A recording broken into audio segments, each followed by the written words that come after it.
ஓம் சாய்ராம். நல்லது நினைப்போம், நல்லது நடக்கும். இந்த பதிவை பேச ஆரம்பிக்கிறதுக்கு முன்னாடி ஒரு 2 மணி நேரம் நான் இதை எப்படி ஆரம்பித்து எப்படி முடிக்கிறதுனே தெரியல, யோசிச்சுக்கிட்டே இருக்கேன். எப்படி கன்வே பண்ணுறதுனே தெரியல. ஏன்னா சாயோட அந்த லீலைகள், அவர் நடத்துகிற அந்த ஒரு விளையாட்டை விவரித்து சொல்வதற்கு வார்த்தையே இல்லை. எப்படி கன்வே பண்ணுறதுனே தெரியல. நம்மளோட சக்திகளுக்கு அப்பாற்பட்டு இருக்கு. ஷீரடிக்கு போயிட்டு வந்த ஒரு 48 மணி நேரத்திலேயே சாய் என்னென்னமோ நடத்திட்டார். ரொம்ப எளிமையான ஒரு விஷயம், ஆனால் நம்ம சக்திக்கு அப்பாற்பட்டது. எல்லாமே கை மீறினது. ஏன் நடக்குது, எதனால் நடக்குது, எப்படி நடக்குது, இது எல்லாம் சொல்லி வச்ச மாதிரி அப்படின்னு ஒன்றுமே புரியலை. சாய் எப்படி நமக்கு வழிகாட்டியாக துணையாக இருப்பார் அப்படிங்கிறதுக்கு இந்த ஒரு பதிவு சாட்சியாக அமையும். கிட்டத்தட்ட 2 மணி நேரமாக யோசிச்சுக்கிட்டே இருக்கேன். அதனால தான் இன்றைய பதிவு கூட கொஞ்சம் லேட்டாக வருது. கொஞ்சம் இல்லை, ரொம்பவே லேட்டாக தான் நீங்கள் இந்த பதிவு பார்ப்பீங்க. என்னால் முடிஞ்ச வரைக்கும் ஷார்ட்டாக உங்களுக்கு புரிகிற மாதிரி ஒரு கதையாகவே சொல்லிடுறேன். நீங்கள் வீடியோ தொடர்ந்து பார்த்துட்ருப்பீங்க. குரு பூர்ணிமா நிகழ்வுகள் எல்லாம் பார்த்துக்கிட்டு இருந்திருப்பீங்க. குரு பூர்ணிமா அன்னைக்கு நம்ம சிவன் சம்மந்தமாக அந்த கதைகள்லாம் நம்ம சேனலில் படிக்க போகிறோம். அதற்காக சிவபுராணம் புத்தகத்தை எடுத்துகிட்டு துவாரகா மாயில் வச்சு சாமி கும்பிட்டுட்டு வந்திருப்போம். அதெல்லாம் பார்த்துருப்பீங்க. சரி, அங்கே வச்சு சாமியெல்லாம் கும்பிட்டுட்டு எடுத்துகிட்டு வந்துட்டு இருக்கும்போது, அதாவது ஊரை ஷீரடியை விட்டு கிளம்புறான். பாபாட்ட போய்ட்டு துவாரகா மாயில் பாபாவோட அனுமதி வாங்கிட்டு கிரிவலம்லாம் அந்த வீடியோவும் பார்த்துருப்பீங்க. இது எல்லாம் முடிச்சுட்டு ஷீரடியை விட்டு கிளம்பி ட்ரெயினில் மதுரைக்கு போயிட்டுருக்கேன். போகும்பொழுதே பார்த்திங்கன்னா ஒரு தேவை காரணம் ஒரு அழைப்பு வருது. அவசரமாக நான் சென்னைக்கு போகணும்.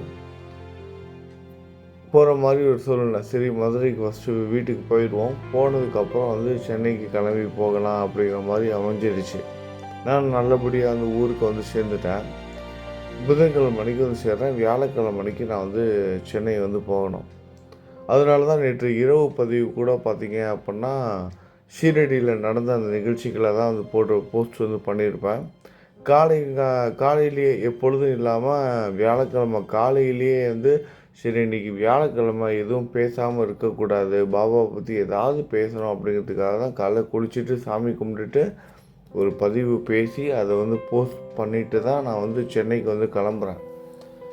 கிளம்பும் போதே ஆகா, இன்றைக்கி வியாழக்கிழமை ஷீரடிக்கு வர போயிட்டு வந்திருக்கோம். இன்றைக்கி சாய் கோயிலுக்கு போக முடியலையே அப்படிங்கிற மாதிரி ஒரு சிந்தனையும் இருந்தது. ஆனால் ஒரு நல்ல விஷயத்துக்காக தான் போகிறேன் சென்னைக்கு. சரி, இதுவும் சாய் சம்மந்தப்பட்டது தான். ஏன்னா சாய் பக்தர் ஒருத்தங்களை சந்திப்பதற்காக தான் போகிறேன் நான். சரி, எல்லாமே நல்லது தான் அப்படிங்கிற ஒரு கண்ணோட்டத்தோட நல்ல ஒரு மனசோட தான் நானும் கிளம்புனேன். கிளம்பி அங்கே போயாச்சு. கிளம்பி போனதுக்கப்புறமா நான் எங்கே போனேன் அப்படின்னா சென்னையில் திருவான்மியூர் போக வேண்டியதாக அமைந்தது. சென்னையில் திருவான்மியூரில் ஒருத்தவங்களை போய் பார்க்குறேன். அங்கே பார்க்கும் பொழுது பார்த்துட்டு பேசிட்டு கிளம்பும்போது அவங்க என்ன பண்ணுறாங்க, கையில் சிவனுக்கு அபிஷேகம் செய்த, அதாவது பிரதோஷம் அன்னைக்கு சிவனுக்கு அபிஷேகம்லாம் செய்வாங்க. உங்கள் எல்லாருக்கும் தெரியும். நம்ம சேனலில் கூட பிரதோஷ வீடியோ கூடலாம் பார்த்துருப்பீங்க. அப்படி அபிஷேகம் பண்ணும்போது நிறைய பொருட்களால் சந்தன அபிஷேகம், இளநீர் அபிஷேகம், பன்னீர் அபிஷேகம், இந்த மாதிரி நிறைய அபிஷேகம் பண்ணுவாங்க. கிட்டத்தட்ட 20-21 பொருட்களால் அபிஷேகம் செய்வாங்க. அதில் முக்கியமான சிவனோட அபிஷேகம்னு பார்த்திங்கன்னா விபூதி அபிஷேகம். விபூதியால் சிவனுக்கு அபிஷேகம் பண்ணுவாங்க. அந்த விபூதி பிரசாதத்திற்காக தான் மக்கள் அனைவரும் காத்துக்கிட்டு இருப்பாங்க. ஏன்னா அவ்வளவு சக்தி வாய்ந்தது அந்த விபூதி. விபூதியோட மகிமை என்னங்கிறது எல்லாத்த விடையும் நமக்கு நல்லாவே தெரியும். ஒன்று, சாய் பக்தர்கள் நம்ம அந்த துணியிலேருந்து கிடைக்கிற அந்த உதிங்கிற பிரசாதம் நமக்கு எவ்வளோ முக்கியங்க தெரியும். அது மட்டும் இல்லாமல் குரு சரித்திர கதைகள் மூலமாகவும் தெரிஞ்சுக்கிட்டு இருக்கோம் விபூதியோட மகிமை என்னன்னு. அப்படிப்பட்ட ஒரு விபூதி அவங்க கொடுக்குறாங்க. என்ன விபூதினா சிவனுக்கு அபிஷேகம் பண்ண விபூதி. எந்த சிவலிங்கம், எந்த கோவிலோட விபூதினா மருந்தீஸ்வரர் சென்னையில் இருக்கவங்களுக்கு, முக்கியமாக திருவான்மியூரை சேர்ந்தவங்களுக்கு நல்லாவே தெரிஞ்சிருக்கும். மருந்தீஸ்வரர் ஆலயத்தில் உள்ள சிவன் மருந்தீஸ்வரர் வந்து சுயம்பு லிங்கமாக தோன்றினவர். கிட்டத்தட்ட பல ஆயிரம் வருடங்களுக்கு முன்னாடி சிவலிங்கமாக தோன்றியிருக்கார். அந்த கோவில் ரொம்ப ரொம்ப பிரசித்தி பெற்ற ஒரு கோவில். அப்பர் திருஞான சம்பந்தரால் பாடப்பெற்ற ஒரு ஸ்தலம். திருஞான சம்பந்தருக்கே மருத்துவம் சம்பந்தமாக நிறைய விஷயங்கள் சொல்லி கொடுத்துருக்காரு சிவபெருமான். அப்படிப்பட்ட ஒரு திருத்தலம் அது. கிபி 13ஆம் நூற்றாண்டில் சோழ மன்னர்களால் புதுப்பிக்கப்பட்டு கட்டப்பட்ட ஒரு கோவில். பல புராணங்கள் இருக்குது. முக்கியமாக சொல்லணுன்னா பல ஆயிரம் வருடங்களுக்கு, கிட்டத்தட்ட 2000-3000 வருஷங்களுக்கு முன்னாடி சுயம்பு லிங்கமாக சிவபெருமான் தோன்றின ஒரு கோவில்னு சொல்கிறாங்க. ரொம்ப ரொம்ப ஒரு ஹாட்டான பிளேஸ். ரொம்ப டிராஃபிக் அது இதுன்னு ரொம்ப கூட்ட நெரிசலாக இருக்கிற பிளேஸ் அது. ஆனால் கோவிலுக்குள்ளே போயிட்டீங்கன்னா நீங்கள் சென்னையில் இருக்கிறதே மறந்துடுவீங்க. அவ்வளோ அமைதியாக இருக்கும், அவ்வளோ விசாலமாக இருக்கும் அந்த இடம். ரொம்ப பெரிய இடம். அவ்வளோ அருமையாக இருப்பார் சிவபெருமான். சிவனுக்குன்னு ஒரு சந்நிதி, தாயார் சந்நிதி, முருகனுக்குன்னு ஒரு சந்நிதி, விநாயகருக்கு ஒரு சந்நிதி, நாகம்மாளுக்கு ஒரு சந்நிதின்னு நிறைய ஸ்தலங்களும் அங்கே இருக்குது. நிறைய சாமிகளும் வச்சு பூஜை பண்ணிகிட்ருக்காங்க. பல விசேஷம் உள்ளடக்கிய ஒரு கோவில். அதை பற்றி பேசுகிறனாலே தனியாக ஒரு பதிவு போடணும். ரொம்ப பிரசித்தி பெற்ற ஒரு கோவில். கோவிலோட பேர் மருந்தீஸ்வரர்.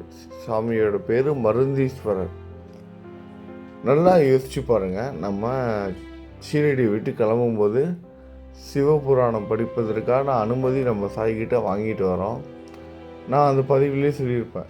சாயியை திருப்பி படித்தோம்னா ஈசனோட மறு அவதாரம் சாயி அப்படின்னு. இப்போ நான் அங்கே சொல்லிட்டு வரேன். சரியாக நம்ம அடுத்த 48 மணி நேரத்துக்குள்ளேயே, அதுவும் வியாழக்கிழமை அன்னைக்கு என்ன சென்னைக்கு அனுப்புகிறாரு. அங்கே போனதோட மட்டும் இல்லாமல் அந்த விபூதியை கொடுக்குறாரு. கிட்டத்தட்ட 1/2 கிலோ இருக்கும் அந்த விபூதி பாக்கெட்டு. 1/2 கிலோ விபூதி கொடுக்குறாங்க அந்த அம்மா. அந்த கொடுத்த அம்மா அவங்க என்ன வேலை செய்கிறாங்கன்னா, அவங்க ஒரு டாக்டர். நல்லா கேட்டுக்கோங்க. நம்ம சாயி ஒரு மருத்துவர். அவர் வியாழக்கிழமை அன்னைக்கு நம்ம அனுப்பி வச்ச சிவபெருமான் மருந்தீஸ்வரர் ஒரு மருத்துவர். அந்த சிவலிங்கம் சுயம்பு லிங்கமாக பல ஆயிரம் வருடங்களுக்கு முன்னாடி தோன்ற அந்த சிவலிங்கத்துக்கு நடந்த அபிஷேக விபூதியை யார் நம்ம கொடுக்குறாங்க? அவங்களும் ஒரு மருத்துவர். அவங்க கொடுக்குறாங்க. அதை நான் கையில் வாங்கினோன்னே, என்ன இவ்வளோ விபூதியை கொடுத்துட்டீங்க டாக்டர், எனக்கு இவ்வளோ விபூதி தேவைப்படாது. நான் இவ்வளோ தூரம் நான் கோயிலுக்கு போயிட்டு தான் வருவேன், நான் கோயிலேருந்து எடுத்துக்கிறேன் அப்படின்னு சொல்கிறேன். அவங்க இல்லைப்பா, இது சிவனுக்கு அபிஷேகம் பண்ணது. என்கிட்ட இருக்கிறத விட உங்கள்கிட்ட இருந்துச்சுன்னா நீங்கள் 4 பேருக்கு கொடுப்பீங்க. அதனால தான் உங்கள்கிட்ட கொடுத்தேன். நீங்கள் உடல்நிலை சரியில்லாதவங்களுக்குலாம் கொடுங்க அப்படின்னு சொல்லிட்டு என்கிட்ட கொடுத்து அனுப்புகிறாங்க. நானும் அப்படி யோசிச்சுக்கிட்டே அந்த கோவிலுக்கு நடந்து போகிறேன். கோவில் ஒன்றும் பெரிய விஷயம்லாம் கிடையாது. நீங்கள் எங்கே சென்னையிலேருந்து எங்கே தாம்பரம் போனால் கூட பரவாயில்ல, ஒன்றும் இல்லை. நீங்கள் எங்கே போனாலும் திருவான்மியூர் பஸ் ஸ்டாண்டுக்கு போயிட்டீங்கன்னா போதும். அங்கேருந்து பார்த்தீங்கன்னா ஒரு 2 நிமிஷம் கூட ஆகுது. பஸ் ஸ்டாண்டை ஒட்டியே தான் அந்த கோவில் இருக்குது. அதனால் நீங்கள் ரொம்ப ஈஸியாகவே நீங்கள் போயிடலாம். சென்னைக்கு நீங்கள் போயிட்டீங்க அப்படின்னா, சென்னையில் நீங்கள் எங்கே இருந்தாலும் அங்கேருந்து திருவான்மியூர்னு பஸ்ஸில் ஏறிட்டிங்கன்னா திருவான்மியூருக்கு எல்லா ஏரியாவிலேருந்துமே பஸ் போகும். தாம்பரம் போயிட்டீங்கன்னா கூட அங்கேருந்து கூட பஸ் இருக்கு. இப்படி நீங்கள் திருவான்மியூர் போயிட்டீங்க அப்படின்னா அங்கேருந்து நீங்கள் நேராக அந்த கோயிலுக்கு போயிடலாம். திருவான்மியூர் பஸ் ஸ்டாண்டில் இறங்கினீங்கன்னா அங்கேருந்து 2 நிமிஷம் தான். இப்போ அந்த கோயிலுக்கு போகும்போது நான் எடுத்த வீடியோ தான் பார்த்துட்ருக்கேன். கோவிலுக்கு எதிர்த்த மாதிரியே அழகான ஒரு குளம் இருக்குது. அதெல்லாம் அப்படியே பாருங்கள். கொஞ்சம் நேரம் நான் அந்த வீடியோலாம் எடுத்திருக்கேன். அப்படியே பார்த்துக்கிட்டே இருங்க. அப்படியே நான் பேசுகிறதையும் கேளுங்க. இப்போ இந்த கோயிலுக்கு போகிறேன். சாமியெல்லாம் கும்பிட்டுட்டு வந்தேன். இப்போ யோசித்து பார்க்குறேன். அந்த கோயிலுக்கு போனதுக்கப்புறம் பார்த்தா சாயி நம்ம கேட்ட கேள்விக்கு அனுமதி கொடுக்குறாரு. சிவபுராணம் படிக்க போகிறோம், அதற்கான பர்மிஷன் தர்றாரு. அதே நேரத்தில் ஆசீர்வதித்து அந்த மருந்தையும் நமக்கு கொடுக்குறாரு. நம்ம சாயி எவ்வளோ பெரிய மருத்துவர். அந்த மருத்துவர் நம்மளை எங்கே அனுப்பி வைக்கிறாரு? சிவன் கோவிலுக்கு. அவர் நினச்சா எந்த கோவிலுக்கு வேணால் அனுப்பியிருக்கலாம். ஆனால் ஸ்பெசிஃபிக்காக இந்த கோவிலுக்கு அதுவும் வியாழக்கிழமை நினச்சி பாருங்கள். ஆல்ரெடி அங்கே எவ்வளவு டயர்டாக இருந்திருப்பேன். 5 நாள் 6 நாள் நம்ம ஷிரடி போயிட்டு வந்து அங்கே அந்த கூட்ட நெரிசல் அது இதுன்னு சொல்லிட்டு சமாளித்து அந்த வீடியோலாம் எடுத்து வீட்டுக்கு வந்து அடுத்த நாளே வந்து போகிற மாதிரி ஒரு சூழ்நிலை வியாழக்கிழமைக்கு போக வச்சார். வியாழக்கிழமைக்கு சாய் கோயிலுக்கு போகிற எண்ணெய் மருந்தீஸ்வரர் ஆலயத்துக்கு அனுப்பி வச்சார். எல்லாருக்கும் கோயிலுக்கு போயிட்டு தான் விபூதி வாங்கிட்டு வருவாங்க. ஆனால் கோவிலுக்கு போகிறதுக்கு முன்னாடியே மருந்தீஸ்வரருக்கு அபிஷேகம் பண்ண அந்த விபூதி எந்த கோவிலேருந்து நம்ம சிவலிங்கத்துக்கு அபிஷேகம் பண்ண விபூதியோ அந்த விபூதி பாக்கெட்டோடையே நடந்து போகிறேன். நான் இந்த வீடியோ முடிவில் காமிக்கிறேன். வீடியோவோட முடிவில் விபூதி வந்து எவ்வளோ கொடுத்துருக்காங்க அப்படின்னு அந்த விபூதியோடு எடுத்துகிட்டே தான் இந்த கோயிலுக்கு போன. கோபுர தரிசனம் வந்து பாருங்கள், கிட்டத்தட்ட பல ஆயிரம் வருடங்களுக்கு முன்னாடியிலேருந்து அபிஷேகம் ஆராதனையெல்லாம் செஞ்சுக்கிட்டு இருக்காங்க. கோவிலோட அந்த பூஜை நேரங்களும் வந்து நான் போக சொல்கிறேன். கோபுர தரிசனம் வந்து பாருங்கள். இது எல்லாமே நடந்துக்கிட்டு இருக்கு. சாய் வந்து அற்புதமாக இந்த ஒரு திருவிளையாடல் வந்து விளையாடி இருக்கார். 48 மணி நேரம் தான் வந்து ஆனது. அந்த 48 மணி நேரத்தில் சிவபுராணம் எடுத்துகிட்டு போயிட்டு ஷீரடி துவாரகா மாயில் வச்சு சாமி கும்பிட்டு வந்து அடுத்த 48 மணி நேரத்துலேயே இப்படி ஒரு விளையாட்டை விளையாண்டுருக்காரு சாய் நம்மக்கிட்ட. இதெல்லாம் எப்படி வந்து விவரித்து வந்து சொல்கிறதுனே வார்த்தையே இல்லை. நினச்சி பாருங்களேன், நான் ஷீரடியிலேருந்து மதுரைக்கு போகிறேன். மதுரையிலேருந்து சென்னை கிட்டத்தட்ட 450 கிலோமீட்ரு. உடனடியாக அதுவும் காலையில் போயிட்டு ஈவினிங் ரிட்டர்ன் ஆகணும். போயிட்டு வரதுக்கு வந்து திரும்பவும் 900 கிலோமீட்டர் ட்ராவல் பண்ணணும். கிட்டத்தட்ட 1000 கிலோமீட்டர் ட்ராவல் பண்ணணும். இதெல்லாம் எப்படி சாத்தியமாகுது? உடனடியாக ஒரு வேலையை கொடுத்து அங்கே போக வச்சு அந்த கோயிலோட விபூதியும் கொடுத்து கோயிலுக்கும் போக வச்சு என்ன சொல்கிறதுன்னு தெரியல. அந்த அம்மா டாக்டர் அவங்க அந்த விபூதியை கொடுக்கும்போது நான் வேணான்னு சொல்கிறேன். இல்லை டாக்டர், நான் கோயிலுக்கு போகிறேன், எடுத்துக்கிறேன், எனக்கு எதுக்கு இவ்வளோ விபூதின்னு அந்த டாக்டர் கம்பல் பண்ணி கொடுக்குறாங்க. இல்லைப்பா, இது வந்து சிவன் லிங்கத்துக்கு வந்து அபிஷேகம் பண்ணது, அதனால தான் இவ்வளோ விபூதி நான் அவங்கள்ட்ட வந்து கொடுக்குறேன். எனக்கு அங்கே தெரிஞ்சவங்க வந்து கொடுத்தாங்க. கிடைக்காதுப்பா இந்த விபூதி, இதை வச்சுக்கோங்க. நீங்கள் வந்து உங்களை உடல்நிலை சரியில்லாதவங்க யாராவது கேட்டாங்கன்னா இது வந்து கொடுங்கன்னு சொல்லிட்டு அவ்வளோ விபூதியை ஒரு அழகாக ஒரு பையில் வச்சு ஒரு மஞ்சள் பையில் போட்டு கொடுக்குறாங்க. சாயியோட லீலையை விவரித்து சொல்வதற்கு வார்த்தையே இல்லை. எப்படி புரிஞ்சுக்கிறதுனே தெரியல அவரை. நம்ம சிவபுராணம் படிக்கிறோன்னே அந்த புத்தகத்தை எடுத்துகிட்டு போயிட்டு எனக்கு ஒரு மனசுக்கு திருப்தியாக இருக்கும். அங்கே போயிட்டு எடுத்து வச்சு சாமி கும்பிட்டுட்டு வந்தோன்னா அதை படிப்பதற்கு எனக்கு ஒரு மனசுக்கு திருப்தியாக இருக்கும். சரி, சாயி நம்ம கூட இருக்கார் அந்த தைரியத்தில் நானும் வந்து நல்லபடியாக அதை வந்து படித்து விளக்கம் கொடுத்து உங்கள்கிட்ட சொல்ல முடியும். அதற்காக தான் அந்த புத்தகத்தை வந்து எடுத்துகிட்டு போனேன். அந்த பகுதியில் உங்கள்கிட்ட கேட்கணும்னு நினச்சேன். சிவபுராணம் நீங்கள் கேட்பதற்கு தயாராக இருக்கீங்களா? பாருங்கள், கோயிலில் நடக்கிற அந்த பூஜை மணி நேரங்கள்லாம் வந்து குறிப்பிட்டிருக்கோம். அந்த கோயில் போர்டு பார்த்துக்கோங்க. நீங்கள் இந்த பூஜை டைமில் போனீங்கன்னா நீங்கள் கரெக்டாக சாமி வந்து கும்பிடலாம். இது கோவிலோட ஃப்ரண்ட் என்ட்ரன்ஸு. நீங்கள் முன்னாடி பார்த்தது கோவிலோட மேற்கு கோபுரம்.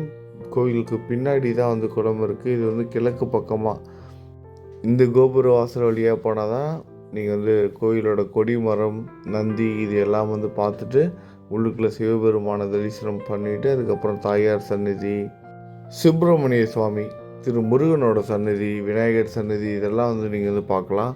இதை விட முக்கியமாக கோவிலில் வந்து கோசாலை இருக்குது. கோசாலைக்கு போயிட்டு நீங்கள் வந்து பசுமாடுகளுக்கு நீங்கள் வந்து தோஷம் இருக்கிறவங்களாம் வந்து பூஜை வந்து செய்யலாம். இதுக்கான ஒரு அமைப்பும் இந்த கோவிலில் வந்து இருக்குது. ரொம்ப பிரசித்தி பெற்ற ஒரு கோவில். கண்டிப்பாக போயிட்டு வாங்க. மருந்தீஸ்வரரோட அற்புதமான பிரசாதத்தையும் கொடுத்து சிவன் கோவிலுக்கு நம்மளோட சாய் ஒரு குருவாக அனுப்பி நமக்கான பாதையை வந்து காமிச்சிருக்காரு. 2 மணி நேரமாக உட்காந்துருக்கேன். இதெல்லாம் எப்படி கன்வே பண்ணுறது வீடியோவில்? ஏதோ வீடியோவில் நம்ம சொன்னோம்னா ஏதோ யூடியூப் வீடியோக்காக நம்ம பேசுகிற மாதிரி ஆகிருமே. இதெல்லாம் சக்திக்கு அப்பாற்பட்ட விஷயங்களாக இருக்குது. ஒன்றும் நம்பவே முடியலை. எங்கேயோ வந்து நம்மளை எங்கேயோ அனுப்பி வைக்கிறாரு. அங்கே போய்ட்டு அந்த விபூதி பிரசாதத்தை கொடுத்து நமக்கு வந்து அனுமதி கொடுக்குறாரு. நீ ஒரு கோயிலுக்கு போன்னு அனுப்பி வச்சா அவரு நம்ம கூடயே வருவாருன்னு தெரியும். ஆனால் அதுக்குன்னு இப்படிலாமா நடக்கும்? அதுக்கப்புறம் இந்த கோயிலெலாம் போயிட்டு சுற்றிட்டு வந்ததுக்கப்புறம் அந்த டாக்டர்கிட்ட ஃபோன் பண்ணி நான் வந்து சொல்கிறேன், டாக்டர் அந்த விபூதி நீங்கள் கொடுக்கும்போது நான் வேணான்னு சொன்னேன். நீங்கள் வீடியோ பார்த்தீங்களான்னு தெரியல டாக்டர். நான் வந்து ஷீரடியில் வந்து சிவபுராணம் புத்தகத்தை வச்சு நான் வந்து சாமி கும்பிட்டுட்டு வந்தேன். அடுத்த 48 மணி நேரத்தில் என்னை இங்கேருந்து உங்களை பார்க்கறதுக்காக அனுப்பி வச்சார். இங்கே வந்தால் நீங்கள் சிவனோட பிரசாதம் விபூதியை வந்து கொடுக்குறீங்க. அதுவும் வந்து மருந்தீஸ்வரருக்கு பிரதோஷத்தில் வந்து அபிஷேகம் பண்ண விபூதி வந்து இவ்வளோ விபூதியை வந்து கொடுக்குறீங்க. உடல்நிலை சரியில்லாதவங்களுக்கு கொடுக்குன்னு கோவிலோட பேர் அந்த சிவலிங்கம் சுயம்புலிங்கமாக அவதரித்திருக்கவரும் வந்து பார்த்திங்கன்னா மருந்தீஸ்வரர். நம்ம சாயும் ஒரு மருத்துவர். நீங்கள் கொடுத்துருக்க சிவபெருமான் அவரும் வந்து மருந்தீஸ்வரர். கொடுத்துருக்க பிரசாதம் வந்து விபூதி.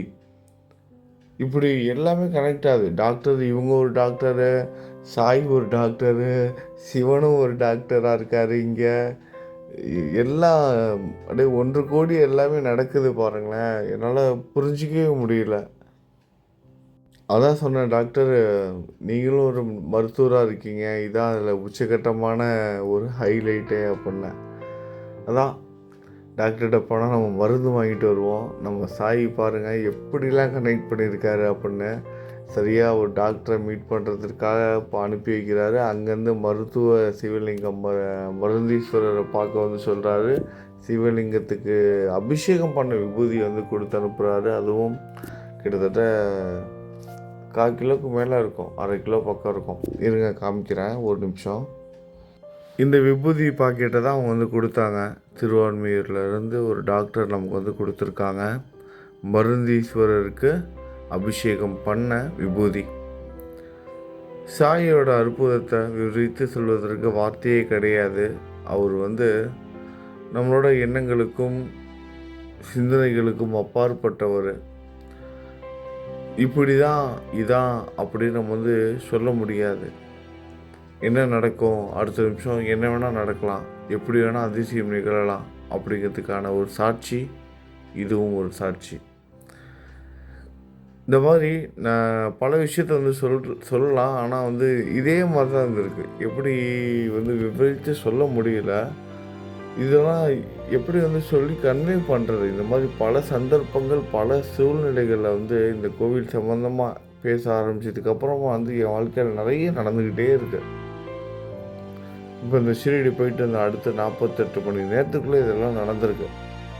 அதனால தான் வியாழக்கிழமை காலையிலேயே நான் வந்து சென்னைக்கு கிளம்புறதுனால காலையில் பாபா பற்றி பேசாமல் இருக்கக்கூடாது. ஏன்னா ஈவினிங் வந்து வீடியோ போட முடியாதுன்னு தெரியும். ஏன்னா ஈவினிங் நாங்கள் சென்னையிலேருந்து வந்துக்கிட்டு இருப்பேன் ட்ரெயினில். அதனால் எதுவும் பேச முடியாதுங்கிறதுக்காக தான் காலையிலேயே வந்து வியாழன் வரம்னு ஒரு பதிவு நான் வந்து காலையில் வந்து போஸ்ட் பண்ணியிருப்பேன். அவங்க எல்லாருக்கும் தெரிஞ்சிருக்கோம். திடீர்னு வியாழக்கிழமை காலையில் பதிவு வந்திருக்கோம். அப்புறம் நைட்டு நம்ம போஸ்ட் பண்ணுற அந்த வீடியோவில் தான் வந்து ஏற்கனவே ஷீரடியில் நம்ம எடுத்த கோவிலில் நடந்த பல்லக்கு ஊர்வலம், தேர் ஊர்வலம், இந்த வீடியோலாம் போட்டு குரு பூர்ணிமா 2024 அப்படிங்கிற ஒரு தலைப்பில் வந்து ஒரு 20 நிமிஷம் வீடியோவை நான் பஸ்ஸில் வரும்போது அந்த வீடியோவை மட்டும் போஸ்ட் பண்ணிட்டேன். ஏன்னா நம்ம பஸ்ஸில் உட்காந்து வரும்போது பேச முடியாது ட்ராவல் பண்ணும்போது. அதுக்காக சரி வியாழக்கிழமை ஈவினிங்கில் வந்து இந்த இதை பார்க்கட்டும் பக்தர்கள் அப்படிங்கிறதுக்காக அந்த வீடியோ வந்து போஸ்ட் பண்ணிட்டேன். அதையும் நீங்கள் வந்து பார்த்துருப்பீங்க. இப்போ நம்ம வந்து சிவபுராணம் படிக்கலாமா? நீங்கள் கதைகள் கேட்பதற்கு தயாராக இருக்கீங்களா? சிவபுராணம் வந்து குரு சரித்திரம் வந்து எந்த அளவுக்கு இருந்ததோ அதை விட ரொம்ப இன்ட்ரெஸ்டிங்காக இருக்கும். நிறைய விஷயம் ஆன்மீக சம்மந்தமாக தெரிஞ்சுக்கலாம். பல கேள்விகளுக்கு வந்து பதில் கொடுக்கும். இந்த உலகம் எப்படி தோணுச்சு, ஒவ்வொரு கடவுளும் படைக்கப்பட்டதற்கான அவதாரம் எடுத்ததற்கான நோக்கம் என்ன, சிவம் எப்படி வந்து முதன்மை கடவுளாக இருக்கார், ஒருவனே தெய்வம் என்ற அந்த ஒரு விஷயம் எதற்காக, பல கடவுள்கள் இருந்தாலும் ஆதியும் அந்தமும் இல்லாதவன் சிவன் அப்படின்னு சொல்வதற்கான காரணம் என்ன, அன்பே சிவம் என்ற கோட்பாடு எதனால், ஆன்மீகம்னா என்ன, நம்மளோட வாழ்க்கை, இந்த உலகம் எப்படி உருவானது, இந்த ஆத்மா எப்படி வந்து இந்த சுழற்சி வாழ்க்கையில் சுழண்டுக்கிட்டு இருக்கு, நமக்கு நல்லது நடக்கணும் அப்படின்னா நம்ம என்ன செய்யணும், நம்ம எப்படி ஆன்மீகத்தில் அடுத்த கட்டத்துக்கு போகணும், இப்படி பல விஷயங்களை நம்ம தெரிஞ்சுக்க போகிறோம் சிவபுராணம் கதைகள் கேட்பதன் மூலமாக அதை கேட்பதற்கு நீங்கள் தயாராக இருக்கீங்களா? இந்த பதிவை இவ்வளோ நேரம் பொறுமையாக கேட்டுட்ருக்கோம். கமெண்ட் பாக்ஸ் கமெண்ட் பண்ணுங்கள். நம்ம சிவபுராணம் திங்கக்கிழமை அன்றைக்கி ஸ்டார்ட் பண்ண போகிறோம். இந்த சேனலில் கிடையாது, ஆன்மீக தேடல் அந்த சேனலில் தான் புதுசாக ஆரம்பிச்சிருக்கோம்ல, அந்த சேனலில் தான் வீடியோ வரப்போகுது. சிவபெருமானுக்கு உகந்த நாளான திங்கட்கிழமை, வருகிற திங்கட்கிழமை அன்னைக்கு நம்ம சிவபுராணம் கதைகளை ஆரம்பிக்க போகிறோம். நீங்கள் எல்லாரும் கலந்துக்கோங்க. சாயோட அனுகிரகம் முழுவதுமாக கிடைக்கும். பிரசாதமும் நம்ம கூடிய சீக்கிரம் வேணுங்கிற பக்தர்களுக்கு நம்ம கொடுக்கலாம். முக்கியமாக உடல்நிலை சரியில்லாதவங்களுக்கு மருந்தீஸ்வரரோட விபூதியை நம்ம கொடுக்கலாம். நாளைய பதிவு பாருங்கள். நாளைய பதிவில் அதை பற்றி நம்ம விளக்கமாக பேசலாம். நடக்கிற எல்லா விஷயத்துக்கு பின்னாடியும் ஏதாவது ஒரு காரியம் இருக்கும். நம்மளோட சக்திக்கு அப்பாற்பட்டு பல விஷயங்கள் நம்மளை சுற்றி நடந்துக்கிட்டு இருக்கு. நம்மளோட சாய் நடத்திக்கிட்டு இருக்காரு. இது எல்லாம் நம்ம நல்லதுக்காக தான், நல்ல பாதையில் தான் போயிட்டுருக்கோம். அதை உணர்த்தும் வகையில் நிறைய சம்பவங்கள் இந்த மாதிரி தொடர்ந்து நடந்துக்கிட்டே இருக்கு. நம்மளோட கஷ்டங்களும் துன்பங்களும் கூடிய சீக்கிரமே நிவர்த்தியாக போகுதுங்கிறத சாய் சொல்லாமல் சொல்லிக்கிட்டு இருக்காரு. ஆசீர்வாதமும் தொடர்ந்து கொடுத்துக்கிட்டு இருக்காரு. தொடர்ந்து இதே நம்பிக்கையோட ஒன்றா இணைந்திருப்போம். தாயோட குழந்தைகளாக நம்மளோட வாழ்க்கையில் நிச்சயமாக நல்லது நடக்கும். நம்பிக்கையோடு இருங்க. நாளைய பதிவை மறக்காமல் பாருங்கள். மெய் சிலிர்த்து போயிடுச்சு எனக்கு இந்த அனுபவத்தை உணரும் பொழுது. இது எப்படி உங்களுக்கு கன்வே ஆனிச்சின்னு தெரில. என்னால் விவரமாக விளக்கி சொல்ல முடியல. உங்களுக்கு புரிஞ்சிருக்கும்னு நினைக்கிறேன். சரி, எல்லாமே நல்லதாகவே நடக்கட்டும். நல்லது நினைப்போம், நல்லது நடக்கும். ஓம் சாய்ராம்.